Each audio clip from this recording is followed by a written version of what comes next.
ಉತ್ತರ ಕರ್ನಾಟಕದ ಸುಪ್ರಸಿದ್ಧ ಸುಕ್ಷೇತ್ರ ಬಾದಾಮಿ ಬನಶಂಕರಿ ದೇವಿಯ ಮಹಾರಥೋತ್ಸವ ಲಕ್ಷಾಂತರ ಭಕ್ತರ ನಡುವೆ ಸಂಭ್ರಮ ಸಡಗರದಿಂದ ಜರುಗಿತು. ಮಾಡಲಗೇರಿಯಿಂದ ಕಂದರಥದ ಹಗ್ಗದಿಂದ ಭಕ್ತರು ರಥವನ್ನ ಎಳೆದು ರಥಕ್ಕೆ ಉತ್ತತ್ತಿ ನಿಂಬೆಹಣ್ಣು ಬಾಳೆಹಣ್ಣುಗಳನ್ನು ಸಮರ್ಪಿಸಿ ತಾಯಿಯ ನಾಮಸ್ಮರಣೆಯೊಂದಿಗೆ ಭಕ್ತಿ ಭಾವವನ್ನ ಮೆರೆದರು.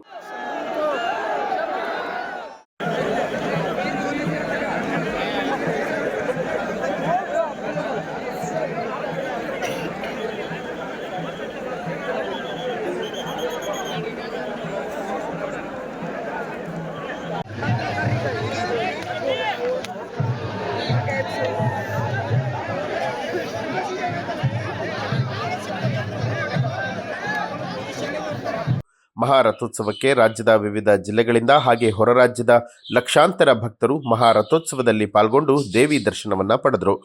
ಯಾವುದೇ ಅಹಿತಕರ ಘಟನೆ ನಡೆಯದಂತೆ ಬಾಗಲಕೋಟೆ ಪೊಲೀಸ್ ವರಿಷ್ಠಾಧಿಕಾರಿ ಸಿದ್ಧಾರ್ಥ್ ಗೋಯಲ್ ಅವರ ಮಾರ್ಗದರ್ಶನದಲ್ಲಿ ಸಿಪಾಯಿ ಕರೆಪ್ಪ ಬನ್ನಿ ಮತ್ತು ಪೊಲೀಸ್ ಸಿಬ್ಬಂದಿಗಳು ಸೂಕ್ತ ಪೊಲೀಸ್ ಬಂದೋಬಸ್ತನ್ನು ಕೈಗೊಂಡಿದ್ದರು.